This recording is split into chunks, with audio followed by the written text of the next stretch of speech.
Je viens tout juste de l'adopter. 3 mois d'attente. 3 mois de démarche, de préparation, d'espoir. Et maintenant, elle ne bouge pas. Je suis debout sur ce parking, la laisse dans la main. Derrière moi, mon chien est assis sur le béton froid. Elle n'avance pas. Elle ne me suit pas. Elle reste là, immobile, à pleurer doucement, le regard fixé sur la porte du refuge, comme si quelqu'un l'appelait de l'intérieur. Ce n'est pas censé se passer comme ça. J'ai vu des dizaines de chiens quitter cet endroit. Ils courent, ils sautent, ils tirent sur la laisse, impatients d'atteindre la voiture. La liberté, c'est tout ce qu'ils veulent. Toujours. Mais pas elle. Elle est littéralement ancrée au sol, refusant d'avancer d'un seul pas. Et à chaque seconde qui passe, je sens quelque chose m'échapper. Comme si, en restant là, je la perdais déjà. Je tire doucement sur la laisse. Rien. Je l'appelle par son nom. Elle ne tourne même pas la tête. Ses yeux restent verrouillés sur cette porte.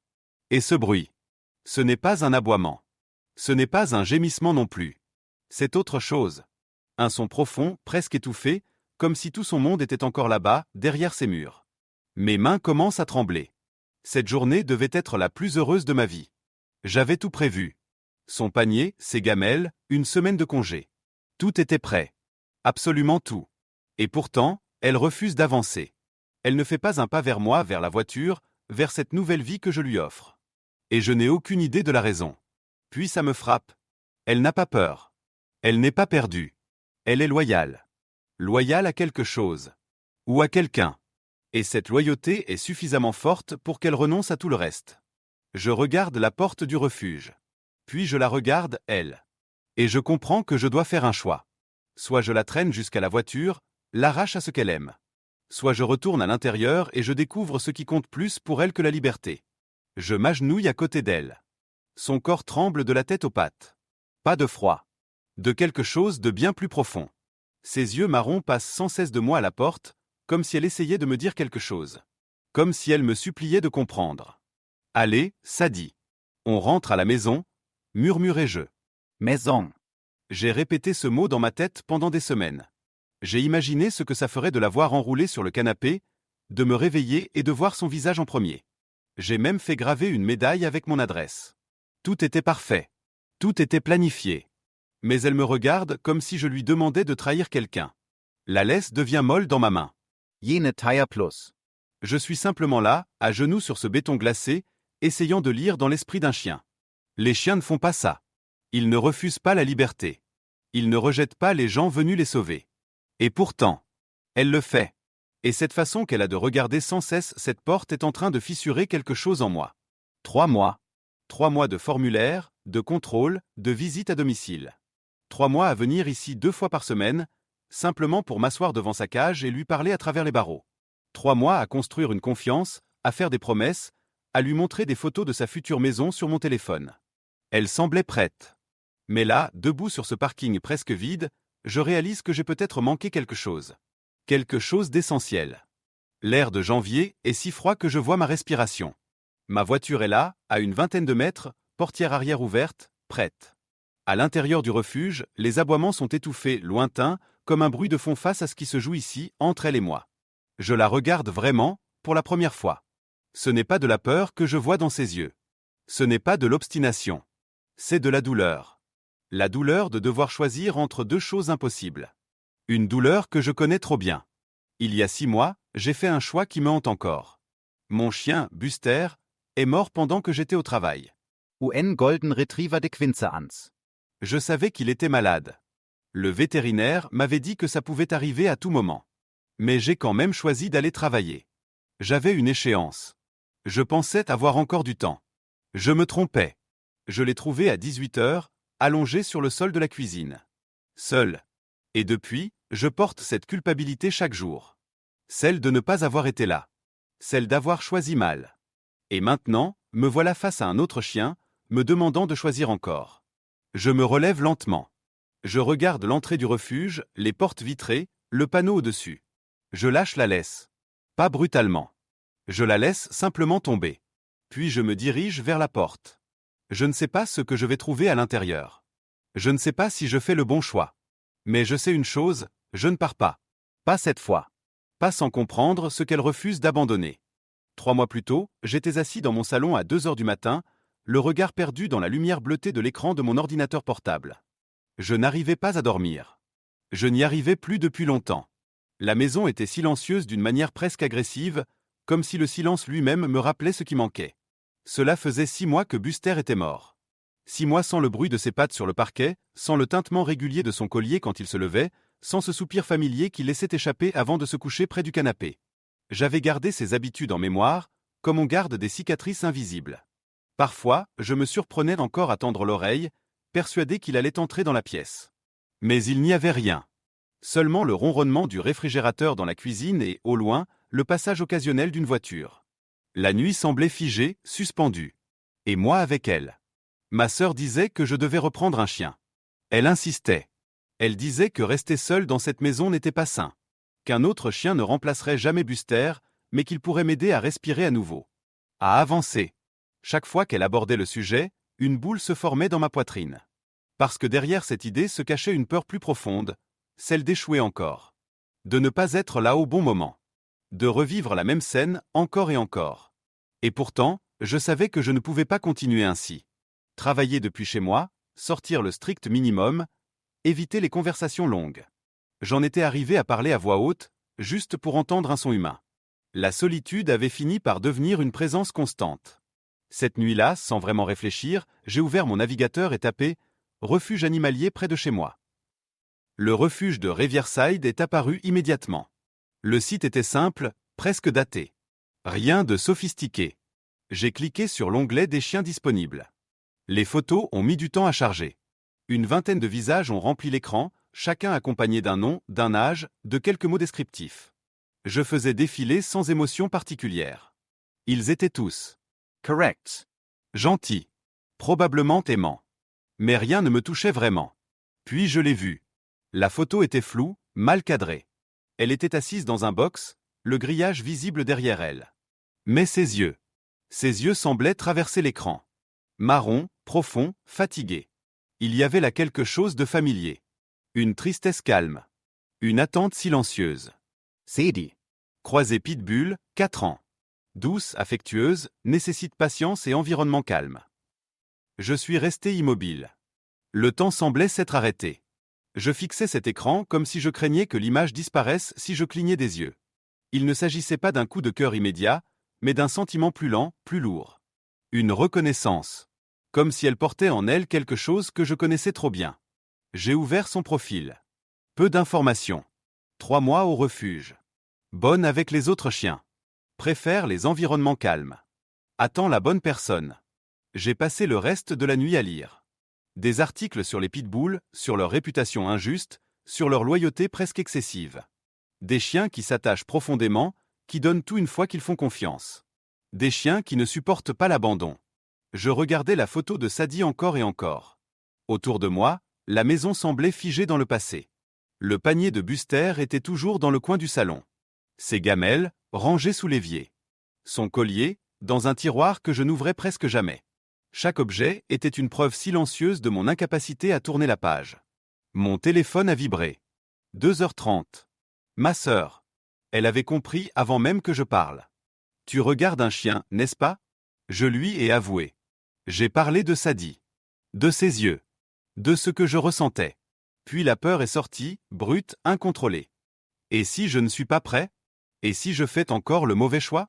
Elle est restée silencieuse un instant, puis elle a répondu doucement. Tu as été là pour Buster pendant 15 ans. Un seul jour ne peut pas effacer tout ce que tu lui as donné. Quand nous avons raccroché, je suis resté assis dans le noir, le cœur battant. J'ai regardé une dernière fois l'écran. Le bouton « Faire une demande d'adoption » brillait faiblement. J'ai cliqué. Le formulaire était long, presque intrusif. J'ai répondu honnêtement. J'ai parlé de mon travail, de ma maison, de mes peurs. J'ai parlé de Buster. De ma culpabilité. De mon besoin de patience, autant pour un chien que pour moi-même. Quand j'ai validé, un message s'est affiché. Merci pour votre demande. Nous vous contacterons sous 7 à 10 jours. J'ai fermé l'ordinateur. Pour la première fois depuis 6 mois, quelque chose avait changé. Ce n'était pas du soulagement. Pas encore. C'était une lueur fragile, presque effrayante. De l'espoir. Et je n'avais aucune idée qu'en faisant ce simple clic, je venais de déclencher une chaîne d'événements qui me conduirait, 3 mois plus tard, sur ce parking glacé, face à un chien incapable de partir. Parce que son cœur était resté ailleurs. Après ma première visite au refuge, le temps n'a plus avancé normalement. Les jours continuaient de se succéder, mais j'avais l'impression qu'ils glissaient les uns sur les autres, sans frontières nettes. Sadie avait quitté l'écran de mon ordinateur, mais elle ne m'avait pas quitté l'esprit. Elle était devenue une présence silencieuse, presque constante, une pensée qui revenait dès que je cessais de m'occuper. Je me surprenais à imaginer sa place dans la maison, à anticiper ses habitudes avant même de les connaître, à adapter inconsciemment mon quotidien à un chien qui n'était pas encore à moi. Le refuge m'a rappelé 4 jours plus tard. Une voix calme, professionnelle, presque neutre. On voulait poursuivre la procédure. Programmer une rencontre officielle. Avancer. Quand j'ai raccroché, mes mains tremblaient légèrement. J'ai nettoyé la maison ce jour-là avec une minutie excessive. J'ai déplacé des meubles, rangé des tiroirs inutiles, comme si l'ordre extérieur pouvait calmer le désordre intérieur. Je voulais prouver que j'étais prêt. À eux. À moi-même. Les semaines suivantes ont été rythmées par des visites régulières au refuge. Toujours les mêmes couloirs. Toujours les mêmes aboiements qui se superposaient jusqu'à former un bruit continu, presque oppressant. Toujours cette odeur particulière, mélange de produits désinfectants et d'animaux stressés. Sadie me reconnaissait désormais. Elle se levait dès que j'apparaissais. Sa queue remuait lentement. Elle venait jusqu'au grillage, posait son museau contre le métal. Elle acceptait mes caresses sans hésitation. Mais quelque chose ne changeait jamais. Son regard. À chaque visite, après quelques secondes passées avec moi, ses yeux glissaient vers le fond du box. Un mouvement bref, presque imperceptible, mais constant. Comme si elle vérifiait quelque chose. Comme si elle comptait. Un jour, j'ai demandé à une employée si elle savait pourquoi Sadie semblait si préoccupée par l'arrière de son box. Elle a souri, un sourire professionnel, un peu trop rapide. Elle a parlé d'anxiété, d'attachement à son environnement, de chien sensible. Rien d'alarmant, selon elle.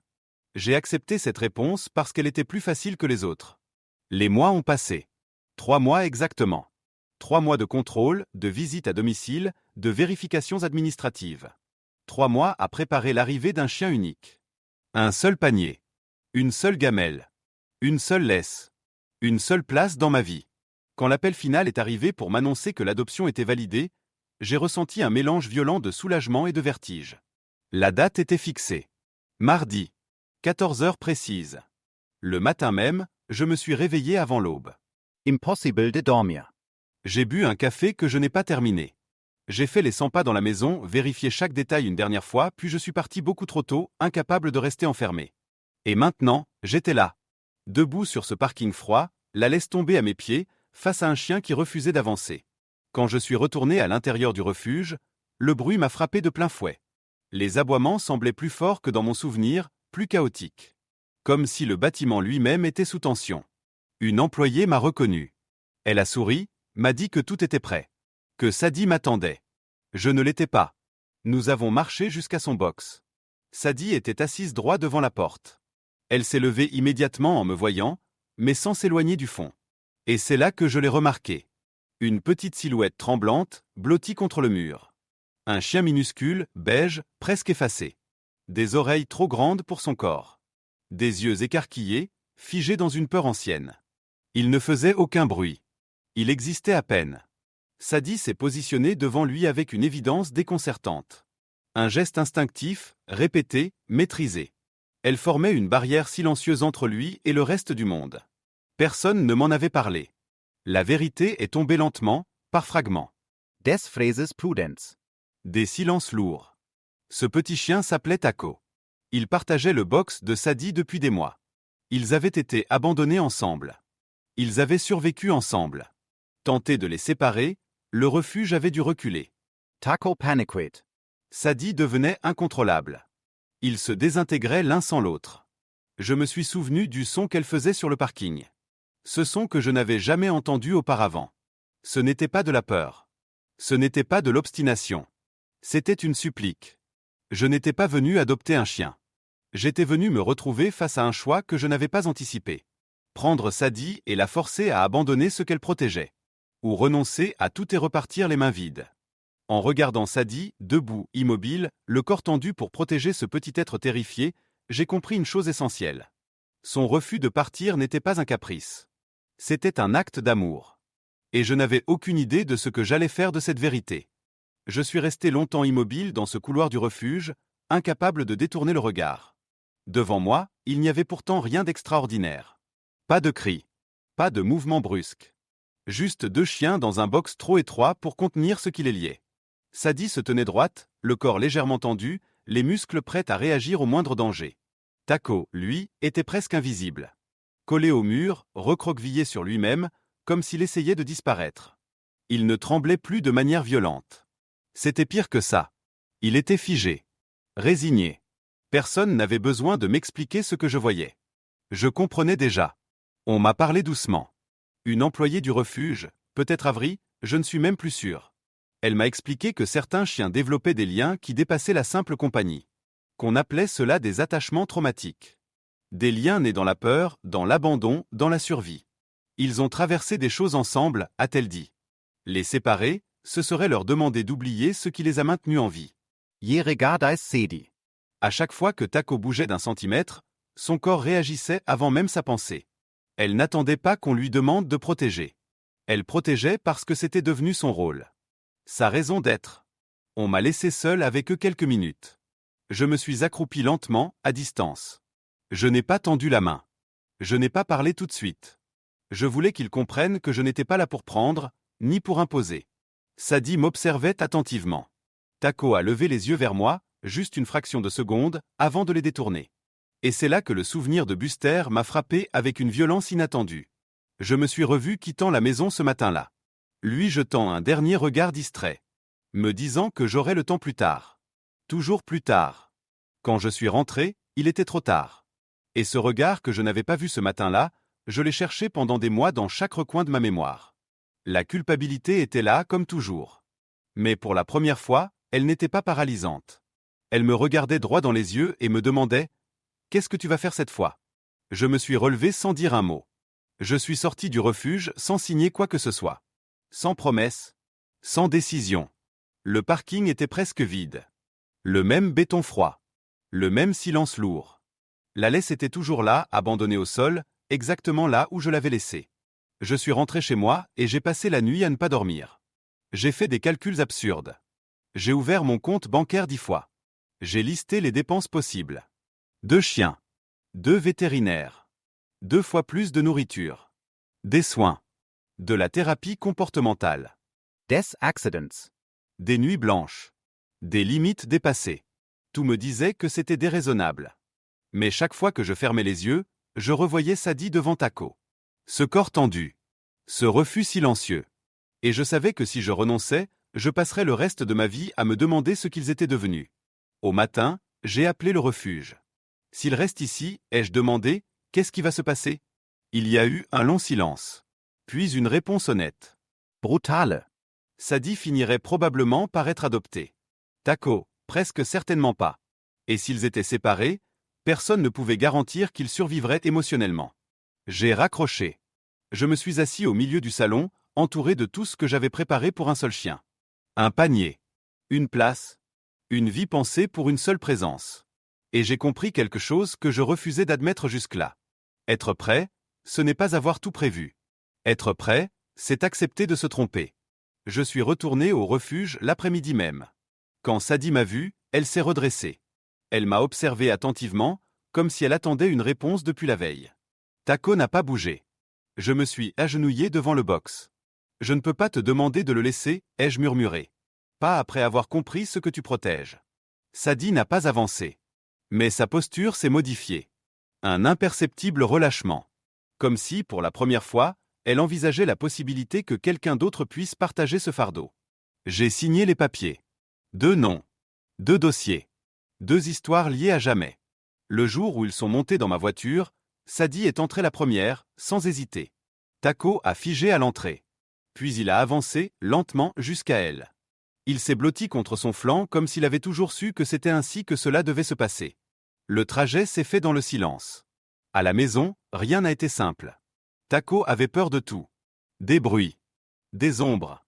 De moi. Les accidents se sont multipliés. Les nuits ont été courtes, hachées, épuisantes. Sadie veillait sans relâche, toujours positionnée entre lui et moi. Puis un matin, Taco a fait un pas. Un seul. Hoherste Lombre. Sadie a reculé d'1 centimètre. C'est ce jour-là que j'ai compris. Elle ne me testait pas. Elle vérifiait si je pouvais, moi aussi, protéger. Aujourd'hui encore, rien n'est parfait. Taco tremble parfois. Sadie surveille toujours. Mais chaque jour, il respire un peu plus librement. Et pour la première fois depuis longtemps, moi aussi.